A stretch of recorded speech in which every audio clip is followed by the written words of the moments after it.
আসসালামু আলাইকুম দর্শক, চলে আসলাম নতুন আরও একটি ভিডিও নিয়ে। আর সেই ভিডিও আর কিছুই না, সেটা হলো গ্রামের বাড়ির বৃষ্টি বিলাস। বৃষ্টি কীভাবে উপভোগ করি আমরা, দেখুন।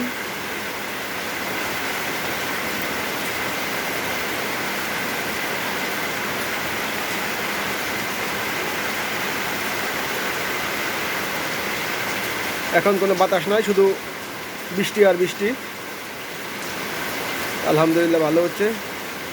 বৃষ্টির পরিমাণটা একটু কম হলেও মোটামুটি পানি ভালোই পড়তেছে।